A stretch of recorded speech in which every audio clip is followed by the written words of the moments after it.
The CBS Radio Mystery Theater presents...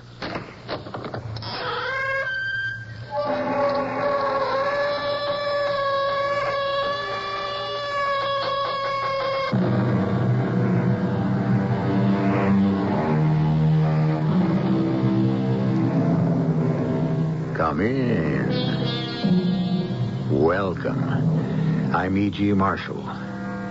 Have you ever played the game of wondering where and when, if you had the choice, you would have picked to spend your life? Most of us probably might settle for today and where we are. The more romantic among us might opt for some favorite era we view through rose-colored glasses. The Greek or Roman Empire, the Renaissance, Shakespeare's England. But the adventurers would turn their eyes to the future, the unimagined and the unimaginable. What might some distant tomorrow be like? You mean wipe out any inhabitants that are there, General Varden? Exactly, Dr. Tremaine. With the robots I build for you? Suppose I refuse? That's a lovely wife you have, Doctor. A little young for you, but then so exquisitely desirable all the more. It would be a pity for anything to happen to her.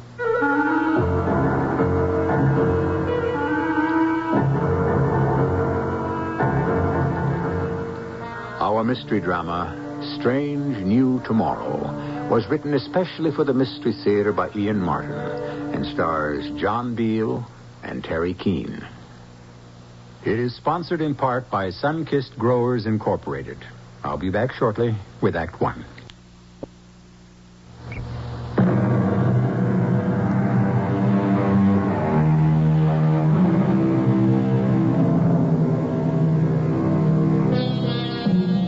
We're about to bring you a time that none of us will ever know, or our children, or our children's children, or generations of them to come. This is a time long after the Second 100 Years' War, when the world went mad and burned the green and fruitful earth to barren cinders, when the population was reduced by 2/3, leaving the survivors to a virtual handful.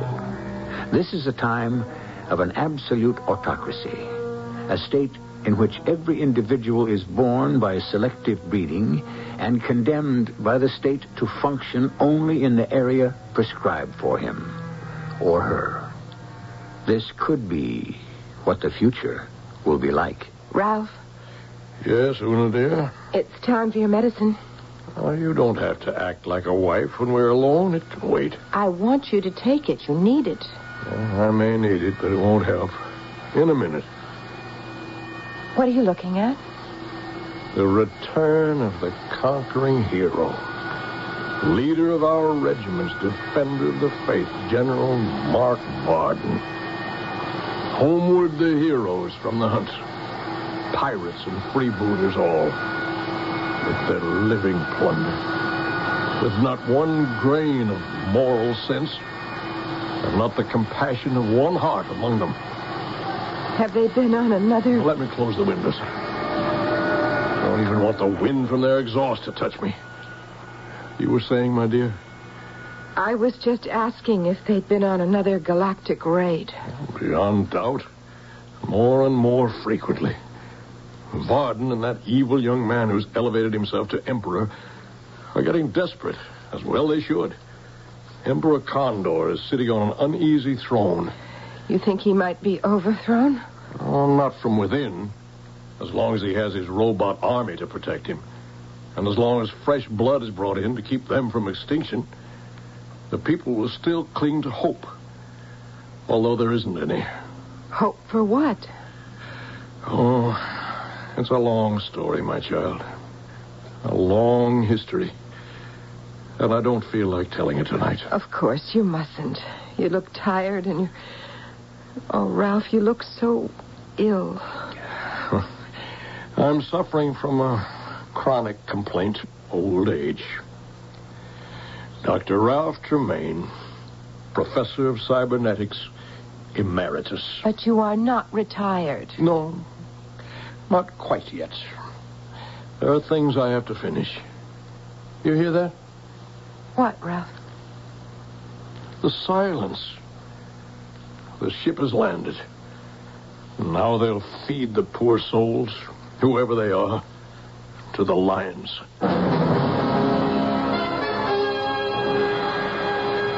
Your Majesty. Greetings, General Varden. You're returned, I see. Bringing with me another glorious victory to lay at your Majesty's feet. Oh, spare me all that nonsense. Were you successful in your task? You can see for yourself if you'll allow me to tune in the viewing screen. Very well. You were gone an unconscionable time.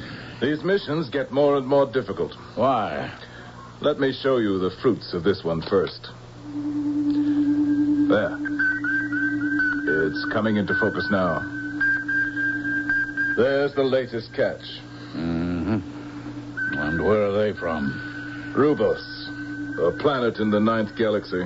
You had to go so far afield? As I said, it becomes more difficult all the time. Galaxy after galaxy is patrolled by police craft seeking us out. Only the black light envelope has kept our identity secret this long. Even then, I must slip through time warp after time warp to avoid discovery and recognition. What do they expect? We must raid them to keep our race alive, to maintain enough population to keep the whole fabric of existence viable. You know my answer to that, Majesty. No, General, no. I don't want to listen to that now. Perhaps these bodies milling about down in the square there will be the answer at last. Yes, tell me more about the planet. Rubos? It's a large planet, about the size of Jupiter in our solar system. Its distance in relation to size is approximately the same as our planets from our sun. The climate and the animal life is also analogous. Well, they look healthy enough and similar enough. Intelligence? Their average IQ is a good deal higher than ours. What? And their scientific capabilities considerably more advanced. We were lucky to make our raid and escape unnoticed. We were almost intercepted. Their communications must be magnificent. We were in a very remote part of what is a very large planet. And yet they were almost on us as we took off. Well, were you recognized? I hope not. Unless they have instruments to pierce the black light curtain. But I think we got away. Excellent, excellent. Then I won't scold you for the handful that you've brought me. They seem to be first-rate specimens. Next time I'll... Emperor Condor. Yes, General Varden? There will be no next time. What? No more raids. They are too dangerous. But you know we must have a constant supply of people, of healthy bodies, so we can weed out the poison that eats at most of us and destroys us. We will never weed it out. But it can be bred out. Once we find the right strain... Emperor Condor, listen to me. You think the radiation is carried inside us, bred in our genes.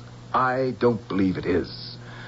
I think every generation reinfects itself from the earth of this planet, the seas that wash it, the space around it. No, that can't be, General Varden. It's countless generations since the Holocaust. And it will be countless eternities before this planet is safe again for anything but robots. Don't mention those abominations to me. Why do you hate them so? They are the perfect slave. Without them, you would have no army, no palace guards, and internal police to hold the common people in check. And check from what? From ripping you and me and the rest of the ministers apart. No, there is only one hope. And that is? We must abandon Earth and resettle elsewhere. Don't you think that hasn't been thought of eons and eons ago? But we are welcome nowhere, the pariahs of the universe. We do not ask. We will take. With what? I can't find enough healthy bodies to run basic services, let alone conscript an army. We do not need an army, except mine. Back to those obscene robots again. There aren't enough of them. They can be built, if you will allow me to reopen the planet. No. What are you afraid of? That somehow they'll take over? I don't know. Yes, I am. Don't worry. They're nothing but a series of relays, transistors, printed circuits. They are programmed by men. I still don't trust them. Give me leave, Your Majesty, to go to Dr. Tremaine and have him start on blueprints for a new and improved model robot built only for war. No, not yet, not yet. Give me time to think. First, let me find among these slaves you've brought back one woman who may give me an untainted child.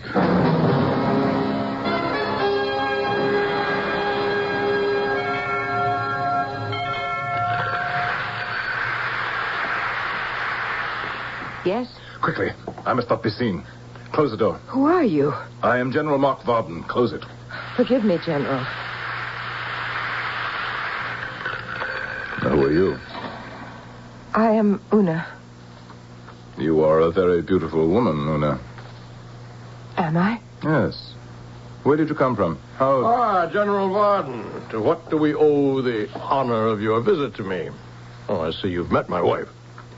Your wife? Oh, yes, of course. I'd forgotten. The wedding took place while you were on your cruise. My mission, Dr. Tremaine. Ah, yes. Mission. Did you have success? I flatter myself I did. I have urgent business with you, Doctor. Shall we go to my study? For what I wish to talk with you about, your laboratory would be more appropriate. I know my way. Ralph, what is it? The last place I wanted him to be. Oh, well, with a little luck, we may be all right.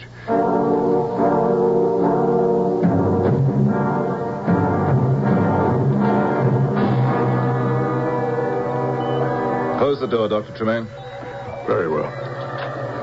And I'll turn off all this apparatus. No. I prefer to take no chance that what I have to say might be overheard. Well, at least let me lower the volume. Fascinating. What are you brewing here, Doctor? What are these machines? Computers, oscillators, electronic microscopes, calculators. All the impedimenta of anyone who studies cybernetics. The scientist studies only to learn how little he really knows. But you know how to build robots. Yes, but we're not building anymore. I want you to be ready. I want you to start building me a prototype designed only for war. Does the Emperor know of this? It is better the Emperor doesn't know of everything. Oh, I'd have to have his permission first before I embarked on this. I wouldn't want to risk offending him. You will be far worse off offending me, Doctor. General, I am an old man. I haven't long to live, so threats are of little use against me. I wouldn't be quite so sure, my dear Dr. Tremaine. I'm going to take over another planet in some other galaxy. A clean planet, untouched by deadly radiation like ours. Take over? You mean wipe out any inhabitants that are there? Exactly. With the robots I build for you? That's it. You are going to build me the army to fight it. And if I refuse? That is a lovely wife you have, Dr. Tremaine. No. A little young for you. It would be a pity for anything to happen to her. You wouldn't dare. Do not try me. One whisper to the Emperor of my plans. Any attempt from you to hinder them. Any refusal to do my will to the best of your ability. And I will have your wife destroyed and buried in a forgotten grave. Well, Dr. Tremaine, are we partners or not? The General's eyes are chips of granite, and Dr. Tremaine knows this man only too well to doubt that he means every word he says. Mark Varden may be human, but he is as soulless as any robot. What choice can the old man make? I shall return shortly with Act 2.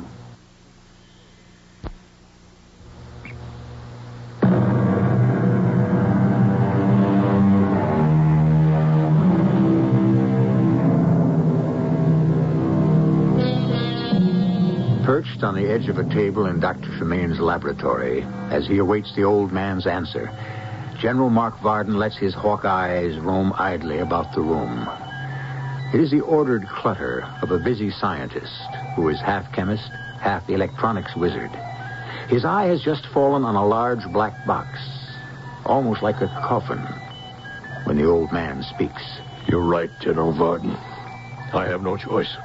I was sure you would see it my way, Doctor. Such a ravishingly beautiful woman. Where did you find her? She was one of the group you brought back from Cygnus 3 on your last mission. I overlooked her all the long journey home. I'm afraid you did. And I asked the Emperor for her hand the moment I found her. The Emperor gave her to you? I'm unmarried, a widower. I had the right to ask, to demand. I'm surprised he acceded the way he feels about your robots. Don't be too surprised, no matter what he says. Only I can build them and program them, now that all the others are gone. He needs his palace guard to shield him from you. So, he needs me. Nobody else is clever enough to build or service them? That will be taken care of very soon. In the meantime, don't push me too far. My dear Doctor, I have no intention of subjecting you to any pressure now that we are agreed. I ask only the reassurance of being able to drop in from time to time to get progress reports. Well, when I have some working drawings ready, I'll send for you. But carefully, till I have sold His Majesty on the necessity of my plan. I have an assistant in the lab, a young man named Mac. No one knows him at court. I'll send him. Mac what? Just Mac. That's all you need to know. I'll leave standing orders for him to be admitted. Now I must leave you. Oh, by the way. Yes, General? You say you never stopped studying. Just what have you been working on while I've been gone? Oh, I don't think it would interest you very much. On the contrary. You're quite sure you haven't been developing some sort of special robot for His Majesty that just might upset the balance of power? What would make you think that? This curious box, big enough to hold someone my size, that looks like a coffin. The lid. It's locked. Naturally. What's inside this curious box? That box is lined with lead. Inside it are a group of highly radioactive rocks, which I use in certain biological experiments that I've been conducting to try to neutralize their effect on the body. Then I shall give it a wide berth. I wouldn't want to try their effect on mine. If I can believe you. Well, I'll give you the key, and you may open it. But only after I'm out of this room and out of this house. Well, come in. I'm sorry to disturb you, Ralph, but it's time for your medicine. General. That's quite all right, Mrs. Tremaine. I was just about to leave. Yes, the Emperor made you an extraordinary present. She's ravishingly lovely. Keep her that way, Doctor, at all costs. No, don't worry. I can see myself out. Is he really gone? What a dreadful, frightening man. He's all of that and more. I just had my medicine. I don't need any more. It was an excuse to come in. I knew you needed me. How? I don't know, except I always do. It's like a wave, a shudder, the pulse of some electric alarm. What did that awful man mean about the Emperor giving me to you? No, I don't want you to worry your pretty head. But I do worry. What do you think it's like not knowing anything about yourself or your family, where you came from or who your friends might have been? Just waking up suddenly at the age of 25 and just being. Well, you just have no memories. But why? It's a sort of amnesia. Did I fall? Hit my head? No, you... Look, I'll tell you what I just told the general.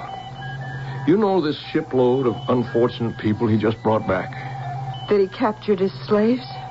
What he has condemned them to is tantamount to slavery. And worse. But why? Why did he steal people away from their homes? Because sooner or later, everyone on this planet dies of a form of sickness caused by nuclear radiation. The Emperor believes it is transmitted through the genes, and that by selective breeding to healthy stock, it can eventually be neutralized. Can it? No.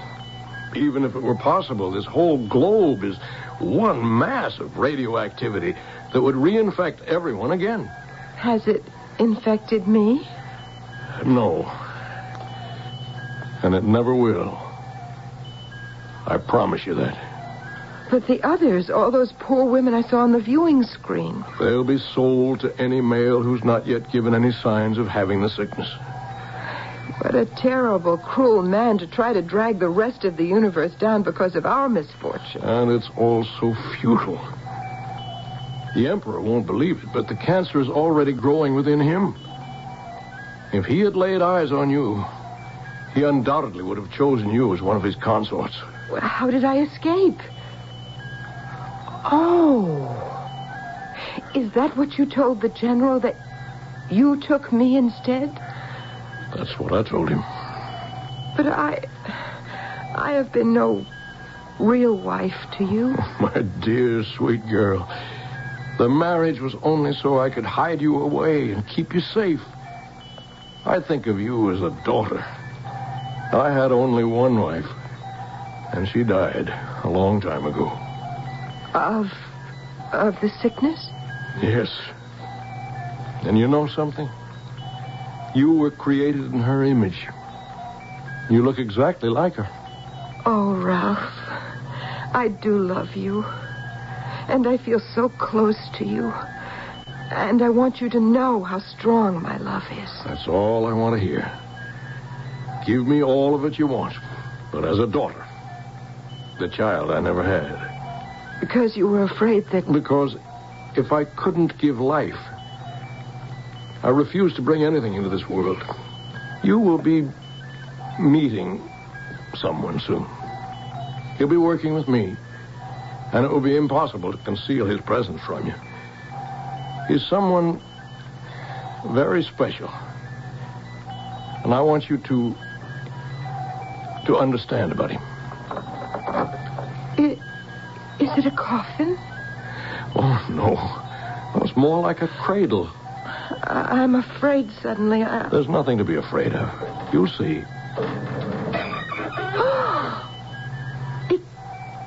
It's a young man. And he's beautiful. Well, I hope not. Handsome is a better word. Perhaps. But is he dead? Oh, no. This young man can't die in the ordinary sense. He is, in a way, immortal. I don't understand you. Well, this young man isn't a human being. He's a humanoid. A humanoid? Yes, a simulacrum. Something that's formed in the likeness of a human being. Oh, you mean like a mannequin or a dummy? Very far from that. I mean, he is identical in almost every respect with a human. And he will perform, act, simulate almost every human control function. Only in Mac's case, the motive forces are mechanical and electronic. Mac? That's what I call him. It's a sort of an acronym for what he is. Mechanoelectric activated computer. You built him, made him, created him? Yes. Oh, how horrible. Oh, I was hoping that you wouldn't react like that. It's the last way I wanted you to feel. But he's nothing but a machine. Oh, a lot more than that. How can he be? It be. It's just a super robot, a thing. I don't think you'll feel that way about him when you meet him. I don't want to meet him. What are you afraid of, Una? I don't know. When I first saw him, I thought how beautiful he is. And my heart went out to him to be dead so young. And then you said that he wasn't, that he was immortal. And the strangest feeling just washed all over me and grew inside, all warm and tingling, and I couldn't understand it, but I wanted it to last forever. Now you tell me he's only a machine. I don't know, it's unclean. Somehow I want to cringe. Then you've got to meet him to get rid of that feeling. All right. But only for you, Ralph. Well, let me just set the instruments first. Now, just attach these electrodes. And step up the power. Watch, Una.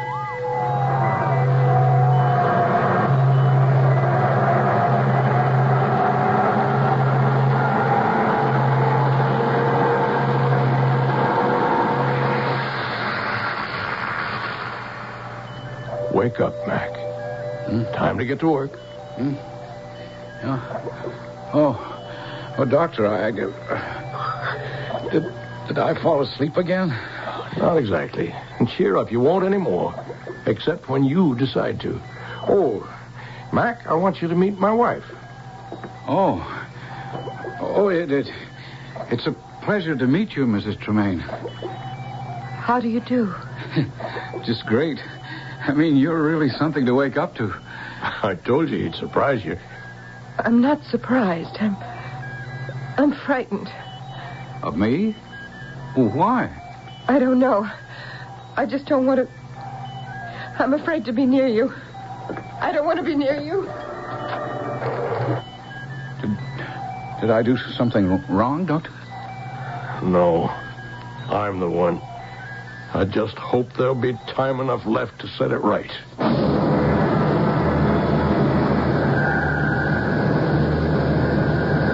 What does Dr. Tremaine mean by that last statement? And why should Mrs. Tremaine have this strange fear of this all-too-human humanoid? Or is Mac, the mechano-electric computer, something other than he or it seems? You're in for some surprising revelations in this bizarre history of the far-off future when I return shortly with Act 3.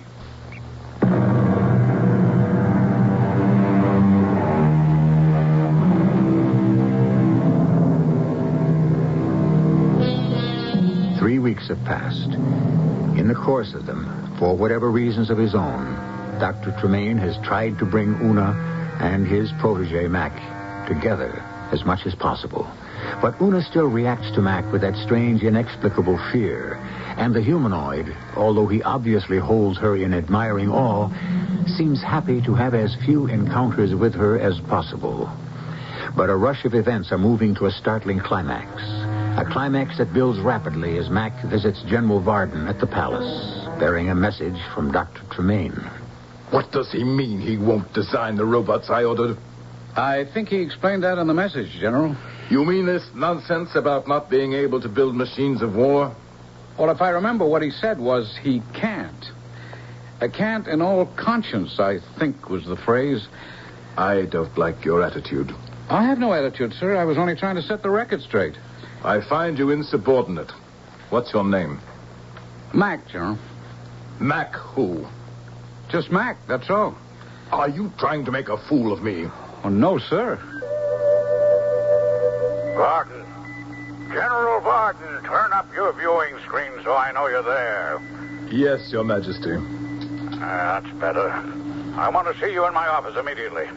What's wrong, Emperor? Wrong? Everything, you fool. I've just received a message from President Zorak of the Republic of Rubas.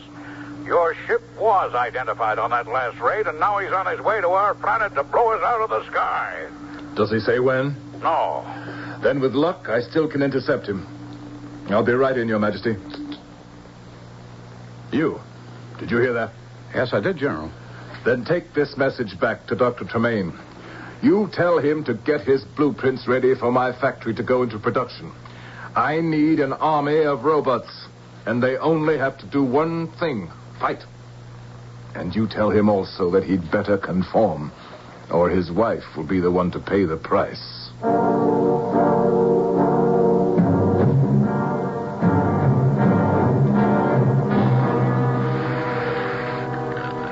Tain. Oh.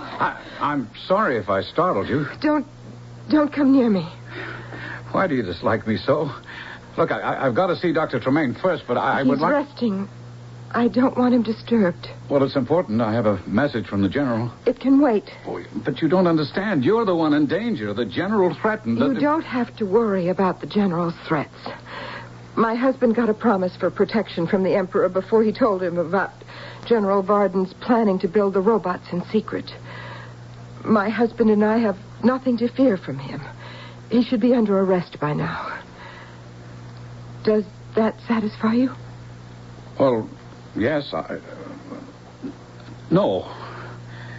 What else do you want? I'd like us to be friends. So would I. But I don't think that's possible. Why don't you leave me alone? Just leave me alone. But, Mrs. Tremaine, Una... It's all right, son. Mac, I should say. Don't bother her now. Come in the laboratory. I need to talk to you. Explain some things.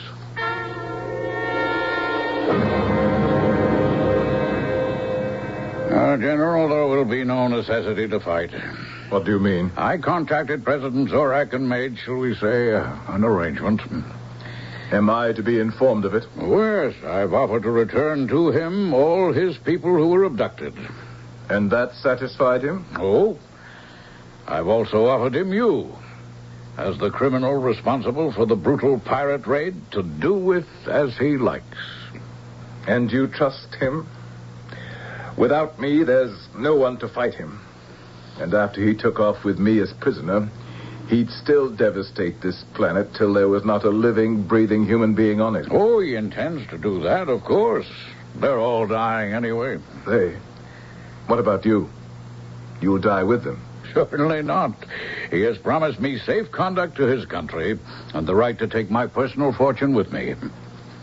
So, you sold me out. Gladly, just as you were planning to do to me as soon as you were ready with your new army of robots. Seize them, guards. I said seize them. You really are a fool, Your Majesty.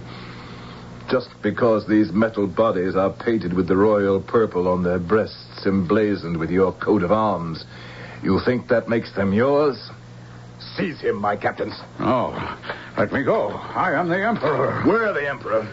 Not anymore. If you think you can take my throne from me... I don't want your throne. Or you. From now on, the whole universe will be mine. You won't get away with it. When President Zorak lands and frees me, he'll follow you with his fleet of ships. He won't know where to find me. There'll be no one to tell him where I went.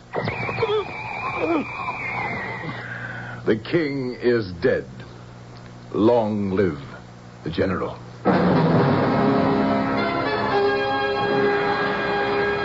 The reason you felt no fear of Varden, Mac, is because I didn't program you for fear.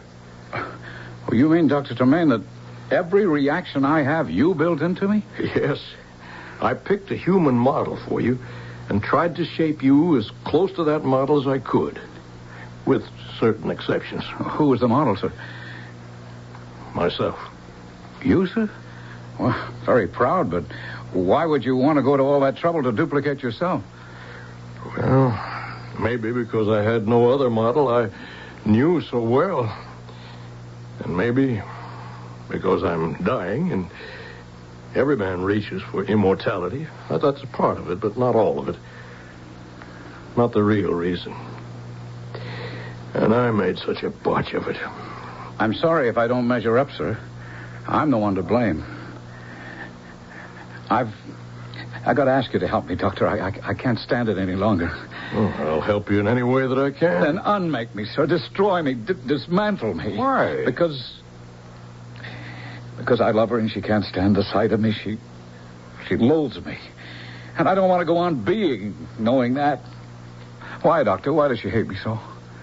She doesn't hate you, Mac. Quite the opposite. It's better if I don't believe that. There never was any hope for me because she's real and I'm only a copy. She's a human being and I'm not much better than a robot. You are a humanoid. Something very special. and unique. The first man of your kind in the history of time. Still gives me no right to Una. Why not? She is the same as you. What? When I said you were the first man of your kind, I didn't mean the first creation. The first was a woman. Una. Una is like me? Una is like herself. Or, if you wish, like my wife. My real wife. My first and only one. I put into Una all the things I recalled about my wife. Sweetness, laughter, some tears, kindness, and the beauty inside that only makes the outer look more exquisitely lovely. And then I brought it to life. But I made one terrible mistake. What mistake? When she came to life, she was so full of the joy of it, the sheer delight in being, that I was awestruck. I didn't have the heart to tell her that she was just a machine. Yes. But you'll have to tell her sooner or later. I know. But I'm a coward. One part of me that I didn't build into you, Mac. I keep waiting for the right time, but... What's that? Front door, sir. I meant, who would ring like that except... It's General Varden. We mustn't let Una open the door. General Varden. How nice of you to greet me. Come, my love. You're leaving with me. Let her go, Varden. Stop right where you are. I'm armed. Don't shoot him, please. Don't, Mac. It's all right. He can't hurt me. I hit you point blank with the disintegrating ray. Let go of Una. Stay back. If you move one step closer, I promise you I'll turn the ray on her. Give me the gun. If I can't have her, no one shall. Una! I won't bother with the rest of you. Zorak is on the way here to blow you all to bits. I'll let him take care of you while I make my escape. You won't get away from me. Mac, stay where you are. No, what have you done? I can't move. He'll get away. Let him. But he killed Una. Don't be silly. He couldn't hurt her any more than he could you. You're not hurt, are you, Una? Oh, no. When he fired, I was so afraid. I blacked out for a moment. It's all right, Una. There's no need to be afraid anymore. He's gone. And I'm alive. He fired at me point blank. I felt the shock, but I'm alive. He also fired at Mac, and it had no effect on him. But Mac is a humanoid. Then that means that I'm a humanoid, too. Yes, child. Forgive me. I haven't had the heart to tell you the truth. The heart. Oh, Ralph, you couldn't have told me anything more wonderful. Because now there's nothing between us. I can give my heart to Mac the way I did when I first saw him. Una, my darling. Why did you stop me and let him get away? I don't think he will. Listen.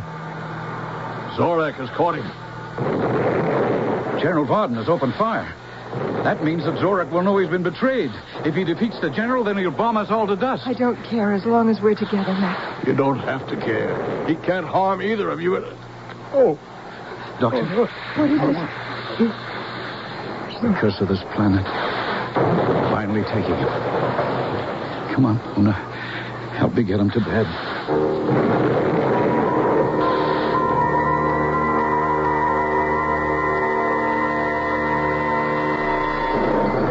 What's happening? What's happening? It's Zorak, sir. He destroyed General Varden, and now he's wiping the rest of us out. Not you and Una. We don't care. We're together. Of course you care. This fortress I built in the side of the mountain will stand, except for a lucky hit. But the radiation afterwards will not affect either of you. You will still live when all else is dead, including me. No. Well, my days were numbered anyway. I wanted children, always. You were the best I could offer against fate. You must fight to exist. Isn't that futile, Doctor? The two of us alone? One thing you couldn't give us is the ability to reproduce. Of course I could. Stored in your memory banks is all I have learned. And what I learned is from the accumulated wisdom of man since he first started to reason. Deep in the mountains are stores of parts and transistors, and all you need to build in the image of yourselves. Your children, who in turn will build their images to become their children, until at last the earth will be inherited again. Every new world that ever began sprang from despair, and those who refused to stop hoping. Make this your new world. Oh, Ralph. Hush, Una. His life here was over. Listen. What? Listen. They've stopped bombing. The destruction's over. It's time to start building again.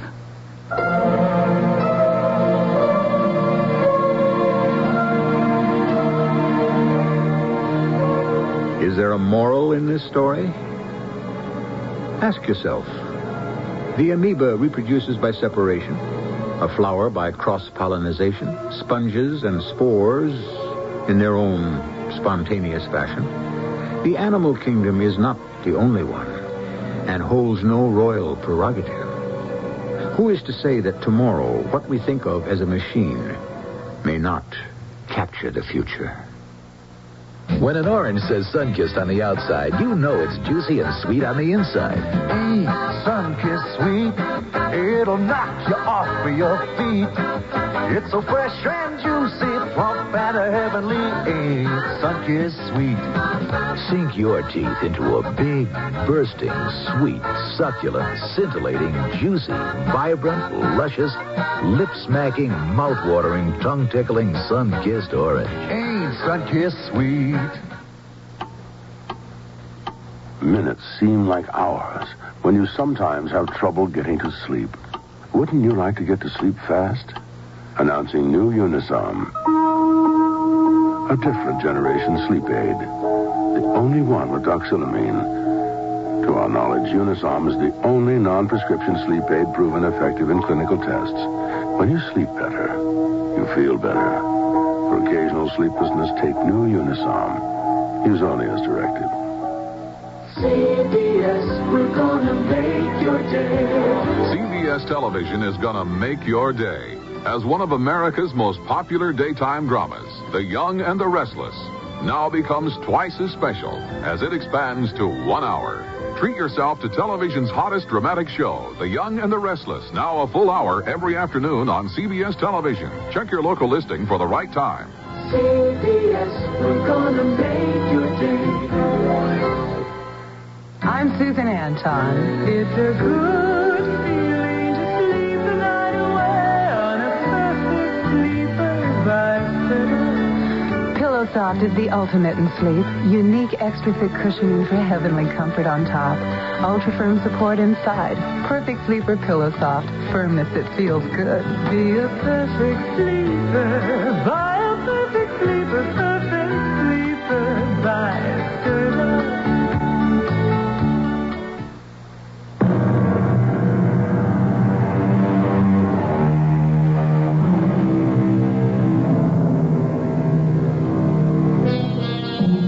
It was the English poet laureate Alfred Tennyson who said, "For I dipped into the future, far as human eye could see, saw the vision of the world, and all the wonder it could be." Perhaps we have dipped even deeper than Lord Tennyson to glimpse a reflection of the universe. Could it be that man himself is not the total answer? Our cast included John Beale, Terry Keane, Gordon Heath, and Ian Martin. The entire production was under the direction of Hyman Brown.